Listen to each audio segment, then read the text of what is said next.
എതിരാളികളെ ഉന്മൂലനം ചെയ്യാൻ അണികൾക്ക് ആഹ്വാനം. പോപ്പുലർ ഫ്രണ്ട് കേരളത്തെ വിഴുങ്ങുമോ?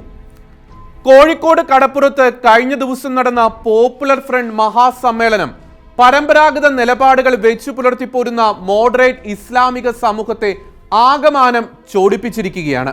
മാത്രമല്ല, അവിടെ നടത്തിയ ഒരു പ്രസംഗം ഇതിനോടകം തന്നെ വലിയ വിവാദമായി കഴിഞ്ഞു. നാനാത്വത്തിൽ ഏകത്വം എന്ന ഭാരതീയ പാരമ്പര്യത്തിന്റെ പ്രൗഢി ഉയർത്തിപ്പിടിക്കുന്ന സാമൂഹ്യ നയങ്ങൾക്കപ്പുറത്ത് സമൂഹത്തിലെ ഇതര മതസ്ഥരെ ഹൈജാക്ക് ചെയ്യുന്ന തരം നയങ്ങളും മുദ്രാവാക്യങ്ങളും പ്രമേയങ്ങളുമായി ഇതിനോടകം പലവൊരു പോപ്പുലർ ഫ്രണ്ടും അവരുടെ രാഷ്ട്രീയ മുഖമായ SDP-യെയും സമാധാനകാംക്ഷികളായ ഇസ്ലാമിക സമൂഹത്തിന് ഒട്ടേറെ തവണ കടുത്ത അവമതിപ്പ് ഉണ്ടാക്കിയിട്ടുണ്ട്. എട്ടും പൊട്ടും തിരിയാത്ത ഒരു കൊച്ചു കുട്ടിയെ കൊണ്ട് ഹൈന്ദവരും ക്രൈസ്തവരും അടങ്ങുന്ന കേരളത്തിലെ ഇതര ജനവിഭാഗങ്ങളെ കൊന്നൊടുക്കണമെന്നുള്ള സൂചനകൾ ധ്വനിപ്പിക്കുന്ന തരത്തിലുള്ള മുദ്രാവാക്യം വിളിയിലൂടെ കുപ്രസിദ്ധി നേടിയ ആലപ്പുഴ സമ്മേളനത്തിന് ശേഷം കോഴിക്കോട് നടന്ന പ്രസ്തുത സമ്മേളനത്തിലും സ്ഥിതിഗതികൾ വ്യത്യസ്തമായിരുന്നില്ല. വോട്ട് ബാങ്കുകൾ കാട്ടി സർക്കാരുകളെ വരുതിക്ക് നിർത്തുന്ന നയം കഴിഞ്ഞ കുറെ കാലങ്ങളായി വിജയകരമായി നടപ്പാക്കുന്ന തീവ്ര ഇസ്ലാമിക സംഘടനകൾ പിണറായി ഭരണത്തിന്റെ 2 ടേമുകളിലും സർക്കാരിന് മേൽ കടുത്ത സ്വാധീനവും സമ്മർദ്ദവുമാണ് നടത്തിക്കൊണ്ടിരിക്കുന്നത്. KT ജലീലിന്റെ ഉന്നത വിദ്യാഭ്യാസ മന്ത്രി സ്ഥാനലബ്ധി അടക്കമുള്ള പല കാര്യങ്ങളിലും അത്തരം സ്വാധീനത്തിന്റെ ശക്തി പ്രകടമായി കേരളം കണ്ടതാണ്. ഇക്കാര്യങ്ങൾക്കെതിരെ പരോക്ഷമായിട്ടാണെങ്കിലും ചിലപ്പോഴൊക്കെ പരമ്പരാഗത നിലപാടുകൾ വെച്ചു പുലർത്തുന്ന മുസ്ലിം ലീഗും സമസ്തയും അടക്കമുള്ള ഇസ്ലാമിക സംഘടനകൾ അവരുടെ വിയോജിപ്പുകൾ പ്രകടിപ്പിച്ചിട്ടുമുണ്ട്. എന്നാൽ ജനപ്പെരുപ്പത്തെ കാട്ടി സർക്കാരിനെ ഹൈജാക്ക് ചെയ്യുന്ന അവരുടെ നയങ്ങൾക്ക് പിണറായി സർക്കാർ പലപ്പോഴും വഴങ്ങിക്കൊടുത്തതാണ് സമീപകാലത്തെ കേരള ചരിത്രം.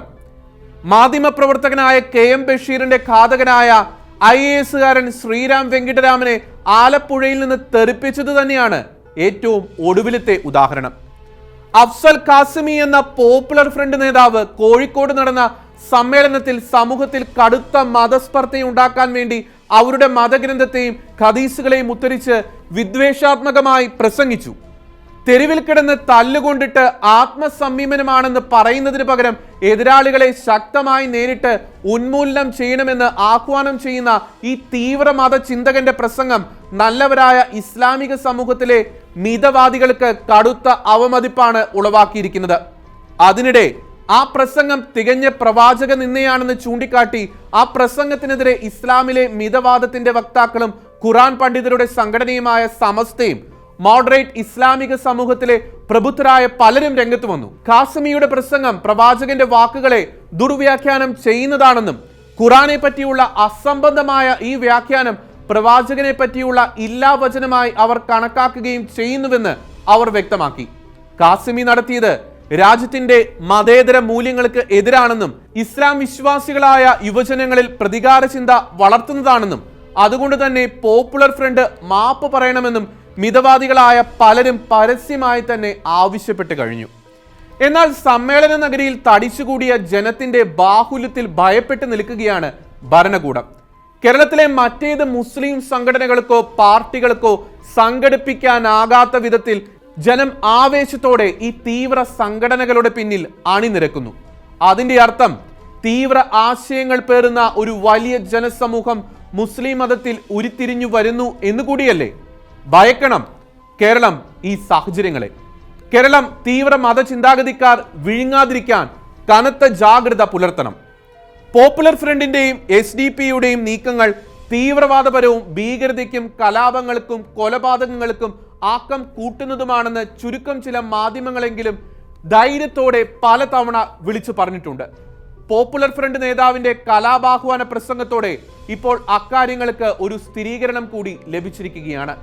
സ്വമേധയാ കേസെടുക്കാവുന്ന ആ പ്രസംഗത്തിനെതിരെ ഇതുവരെ കാര്യമായ ഒരു നടപടിയും പോലീസിന്റെ ഭാഗത്ത് നിന്ന് ഉണ്ടായിട്ടില്ല. മുസ്ലിം തീവ്ര സംഘടനകൾ കണ്ണുരുട്ടുമ്പോൾ ഭയപ്പെടുന്ന ഒരു മുഖ്യമന്ത്രി ഭരിക്കുന്ന ഒരു നാട്ടിൽ അങ്ങനെ ഒരു നടപടി വേഗത്തിൽ സംഭവിച്ചാൽ അതൊരു അത്ഭുതമായി കാണേണ്ട അവസ്ഥയിലേക്ക് കേരള സർക്കാർ അധപതിച്ച് കഴിഞ്ഞു എന്ന് പറയാതെ വയ്യ.